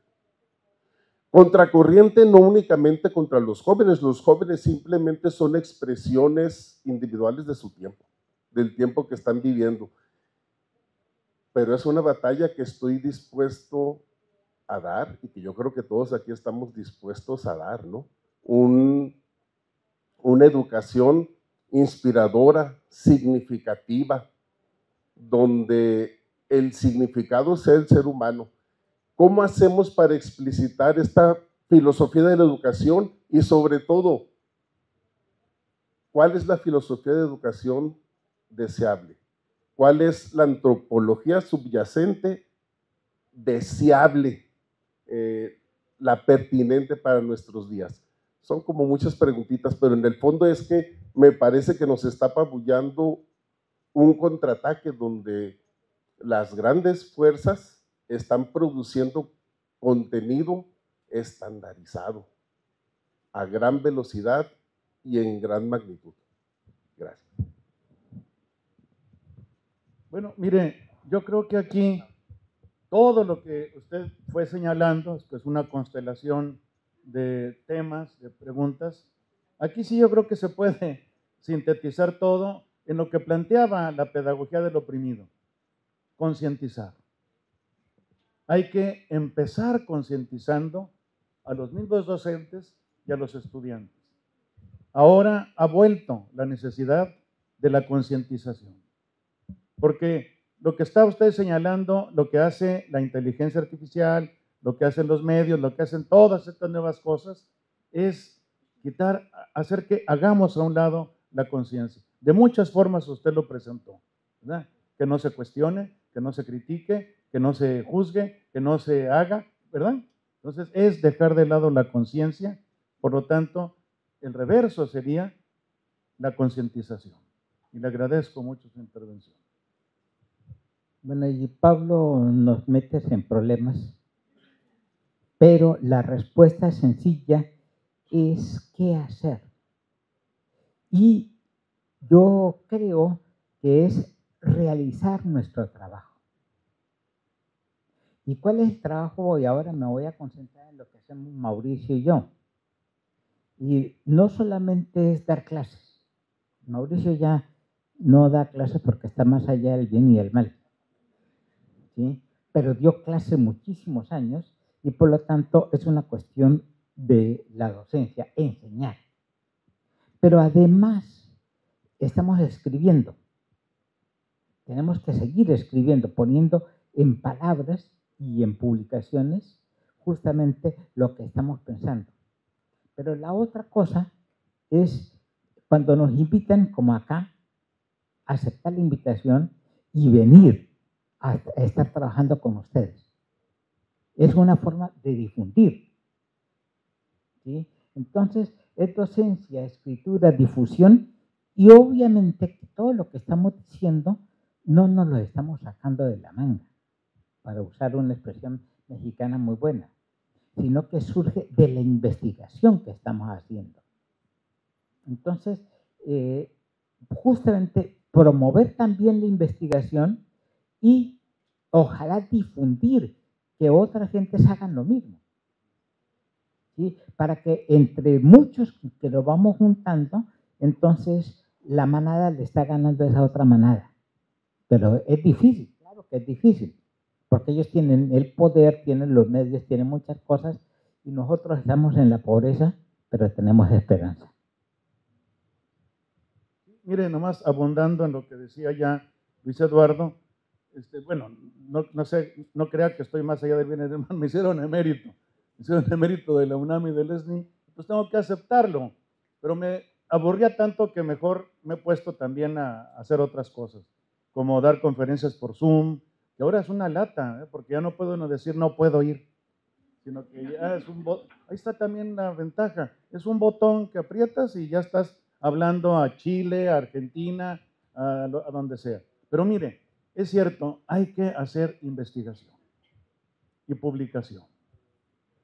Lo que da altura a una universidad es su investigación y sus publicaciones. En la UNAM hasta lo corren a uno. Ahí incluso era en filosóficas. Yo viví el to publish or to perish, ¿verdad? Publicar o morir. Y es una investigación profunda y que se difunda en publicaciones, ¿verdad? Lo que le da altura a una universidad.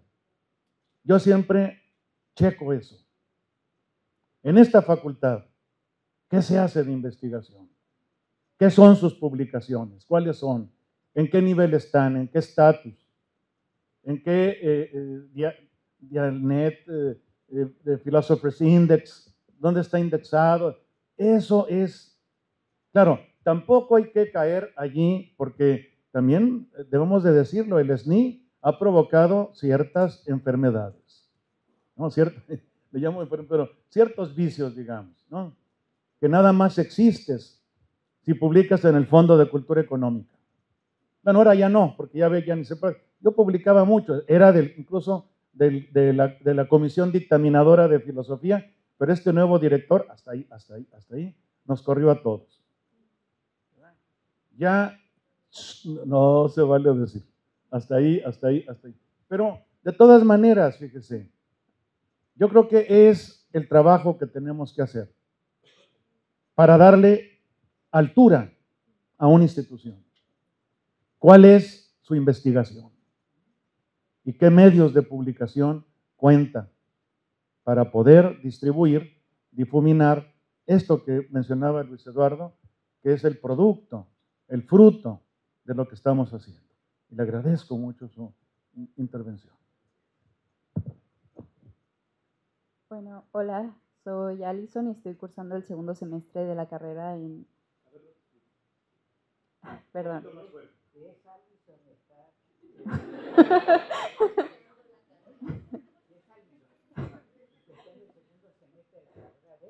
Psicología educativa.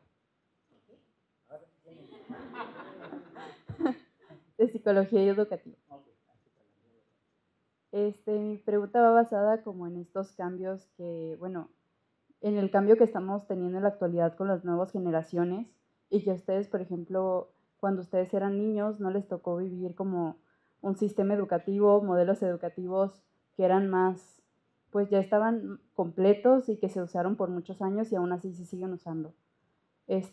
Yo viéndolos como pues como adultos más conocedores que yo, me gustaría saber si existen modelos educativos que ya cuentan con las herramientas como para implementarse en las nuevas generaciones, o si sería necesario que creáramos más modelos educativos que podrían adaptarse a las nuevas generaciones, teniendo en cuenta que ahora está la IA, las tecnologías, que ahora hay muchos conceptos nuevos que que antes no se veían y ahora son como lo más normal.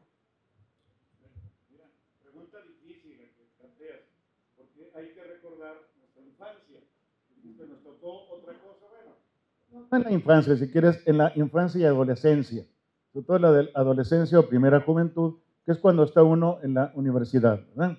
Mira, debemos agradecer, porque además tenemos la misma edad, Luis Eduardo y yo, que se nos enseñó o se nos exigió leer y escribir. Ahora no saben o no quieren ni leer ni escribir. Me dio gusto que aquí les piden tesis. Claro, hay otras formas de recibirse, lo que sea, pero un humanista, filósofo, historiador, literato, psicólogo, abogado, tiene que escribir. Porque esa es nuestra difusión, ¿verdad? Y ahora no quieren, es un suplicio ponerlos a escribir. En cambio, se puede hacer que la gente se suelte. Mira, es curioso, pero yo después de tanto libro que tengo publicado en el Fondo, en el siglo XXI, en la misma UNAM, se sueltan. Yo les digo, quítate el saboteador. Porque tenemos aquí, ¿verdad? Un angelito y un diablito. Y nomás oímos al diablito que te dice, no sirve lo que estás haciendo. ¿No? Entonces, hay que tratar de que tu alumno, tu tesista, se suelte, sea libre. No adoptar la actitud del director de tesis, que es represivo, ¿verdad? Y que nomás te dice, no. Además, fíjate, luego te dicen cosas bien vagas que ni siquiera las puedes aplicar. Fíjate que no te entiendo. No dejen que les digan eso. Siempre digan, ¿y dónde? A ver, márcame, señálame, ¿dónde? No sé. No, es que en general no te entiendo, ¿verdad? Ya te fregó. Ya no te vas a recibir. Entonces, es propiciar que tu alumno encuentre significativo leer y escribir. Porque se está perdiendo. Y es una cosa muy peligrosa que se pierda esto en las humanidades. Si tú vas, por ejemplo, a la Facultad de Filosofía y Letras de la UNAM, al Departamento de Letras, y preguntas, ¿qué necesito para ser un buen escritor o una buena escritora? Y te van a decir lo de siempre, buenos modelos y mucho ejercicio. No, eso no me gusta. Dígame una receta más fácil, rápido, perdón. No, buenos modelos y mucho ejercicio. O sea, años, ¿de acuerdo? De leer y de escribir. Y qué bueno que tengas esa inquietud. Te felicito. Bueno, y Alison preguntó también por nuevos modelos educativos. Y yo, desde hace más de 30 años, me inventé la pedagogía de lo cotidiano. Y ya hay muchas publicaciones y muchas cosas de la pedagogía de lo cotidiano. Sin embargo, ahora ya estamos avanzando hacia un modelo educativo que incorpore las situaciones actuales. Y tengo justamente una estudiante que está trabajando sobre inteligencia artificial. Y entonces estamos avanzando en incorporar nuevos saberes para que la pedagogía de lo cotidiano se actualice a las actuales realidades. Y entonces lo que dije hace ratito sobre la inteligencia artificial era porque justamente ya estoy teniendo más conocimiento de cómo se puede usar esto, y no a partir de mi propia investigación, sino lo que está haciendo esta chica, Tania. Entonces, hay que actualizarse, pues hay que estar en una cuestión que podría ser, o se podría identificar con el nombre de frontera. Estar en la frontera del conocimiento. Es decir, el saber más actualizado sobre la época. Entonces, pues, esa es mi respuesta. Mi propia pedagogía se está actualizando porque tenemos que estar en la frontera. Sí, doctores, una pregunta. Bueno, cuando inició el conversatorio, el diálogo aquí, a mí me llegó una pregunta, sobre todo en el tema de la tecnología. Se vinieron muchas ideas a la mente, como por ejemplo esa famosa frase que dice que vivimos en una sociedad que depende profundamente de la tecnología, donde nadie sabe nada de tecnología, algo así va, ¿no? Y también estos fenómenos que ocurren con los jóvenes, donde se genera una expectativa alrededor de ellos de deberían de saberlo todo sobre tecnología, también poniéndome del lado de ellos, ¿no? Y surgen nuevos términos como vergüenza tecnológica porque no saben usar una impresora y tal, bueno, porque se asume que lo saben todo sobre la tecnología. Entonces, al pensar en estos fenómenos, se me vino a la mente una pregunta que creo que ha sido contestada a lo largo de todas las demás preguntas, pero de todas maneras quisiera confirmar mi conclusión, porque también tengo ansiedad y quiero saber si sí llegué a una verdadera conclusión, ¿no? Yo iba a preguntar sobre qué habilidades o qué hábitos, porque no sabía cómo ponerles, después escuché el término virtudes. ¿Qué habilidades, qué hábitos pueden desarrollar o deberían considerar los chicos desarrollar a lo largo de su vida universitaria, a lo largo de su vida, para enfrentar, resistir estos fenómenos actuales, pero que también no pasan en el tiempo? Es decir, que el tiempo no pasa por ellos, porque tiene que haberlos, tiene que haber común denominadores, y creo que han surgido varios a lo largo de las preguntas, como en el caso de Paulina, que usted le mencionó, escuchar, que el doctor dijo dialogar, investigar, ser disciplinado, vivir experiencias significativas, actualizarse. Nada más quisiera que las recordaran, porque yo como maestra, como docente, me quedó muy grabado el que sea significativa la enseñanza, o sea, que traiga algo. Entonces yo ya me lo grabé como compromiso. Entonces quisiera nada más para los chicos que lo recordaran. Aquí se han hablado muchas cosas muy interesantes, pero que se quedaran, a lo mejor estoy cayendo en más de lo mismo, ¿no? Y queriendo fragmentar y ver todo como un TikTok, a lo mejor, pero no como una fórmula para resolver todo, sino, a ver chicos, estas personas han hecho esto, escribir, también lo mencionó el doctor, o sea, piénsenlo, son habilidades para la vida, no nada más para ser profesional, y que no pasan en el tiempo, que nos van a ayudar a resistir. Quisiera confirmar si estas podrían ser esas virtudes o cuáles más, aprovechando que están aquí, ¿no? Muy bien, profesora. Mire, yo añadiría nada más una que me parece que está faltando mucho recientemente, que es aprender a argumentar. ¿Sí? Muchas veces el alumno lanza ideas, pero a ver, argumentalo. No, pues sí, ¿no? No, pues sí, ¿no? O un girito, sí, ¿no? Ya como si con eso ya quedara demostrado. Aprender a argumentar, porque es muy necesario. Es lo que hacemos en nuestras tesis. En nuestras tesis ponemos una hipótesis o una tesis y argumentamos a favor de ella para tratar de apoyarla lo más que sea posible, ¿no? Y eso me parece que es algo que está faltando mucho en la actualidad. Ángela, el recuento que hizo es buenísimo. De todas formas, yo quiero recuperar 3 cosas. Creo que las personas, los jóvenes en concreto ahora, no saben leer. No saben leer. Entonces, tenemos que inducir la lectura. Pero, además de eso, tampoco saben escribir. Y estoy hablando de la escritura académica, ¿sí? Entonces tenemos que inducir la escritura académica. Y lo tercero es que menos saben investigar. Menos saben investigar. Y por lo tanto tenemos que enseñarles a investigar. Y entonces se juntaría con leer, porque el leer no solamente es estar ahí siguiendo las palabras de algo, sino recuperando la información. Entonces tendríamos que enseñarles investigación documental. ¿Cómo recuperamos la información que estamos teniendo? ¿Sí? Para que esa recuperación de la información documental entonces nos permita después escribir.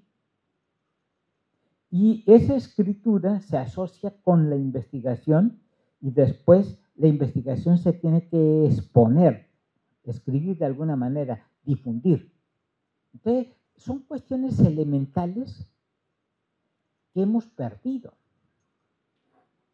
y hay que recuperarlas, ¿sí? Porque lo que dijo Pablo Astra, no, el profesor, de cómo puso una cuestión tan sencilla de 20 minutos de exposición y después los puso a escribir y de 10 estudiantes que tenía, solamente 2 chicas lo hicieron. Ejemplo de que no se sabe ni escuchar, en este caso era una lectura de un texto oral, y entonces hemos perdido muchísimas cuestiones. Entonces, así es sencillito, sería mi respuesta. Gracias, Ángela. Buenas tardes. Quiero hacer comentario en base a algunos artículos que han salido últimamente en el periódico. El día de ayer hubo un artículo que indica que un par de niñas trataron de asesinar a su madre porque les cortó el internet. Ese es uno de ellos. Otro, hace 3 o 4 días atrás salió un artículo en el probablemente Financial Times, donde dice que, de acuerdo a un estudio, se está perdiendo la capacidad intelectual porque utilizamos algunas inteligencias artificiales. Yo soy profesor y le pido a los alumnos que utilicen la inteligencia artificial. Está prohibido usar ChatGPT o ChatGPT porque hay otras inteligencias. Entonces hay que utilizar otras inteligencias, pero hay que utilizarlas desde el punto de vista ético. Y hay que indicar cuál es la fuente que se está utilizando. Yo también como profesor, el teléfono está prohibido en clase.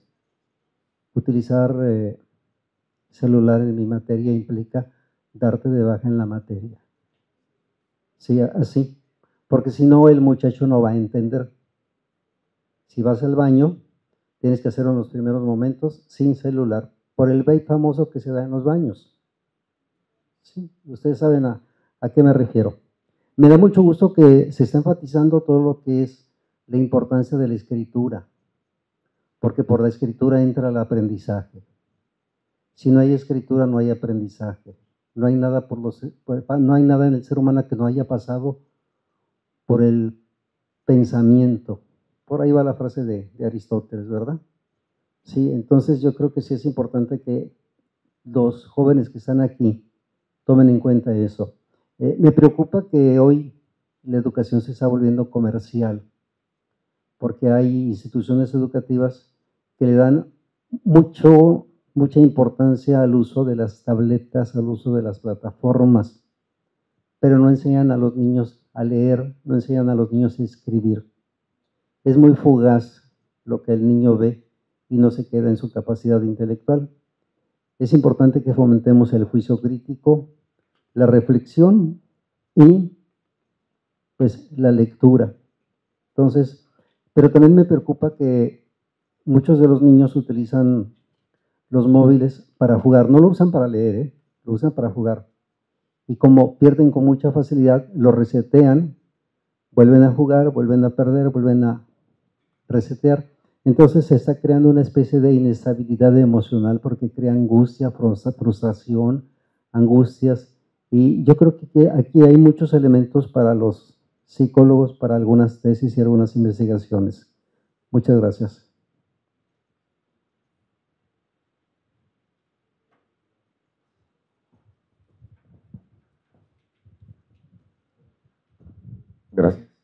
Pues con esto terminaríamos ya la amplia sección de preguntas-respuestas conversatorio.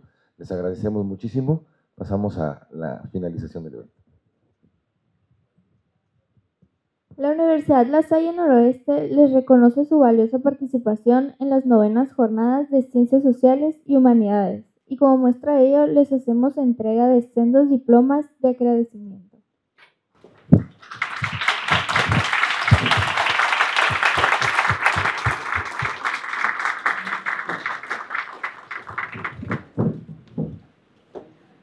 Queridos invitados, recuerden que la Universidad La Salle Noroeste es su casa. Muchas gracias por acompañarnos el día de hoy. Con esto concluimos nuestro evento. Muchas gracias por su asistencia. Indivisa Manen. Muchas gracias a todos por su participación. Y como último, se trataría de que la intención de estas jornadas es que la educación sea significativa y no insignificante. Muchísimas gracias a todos.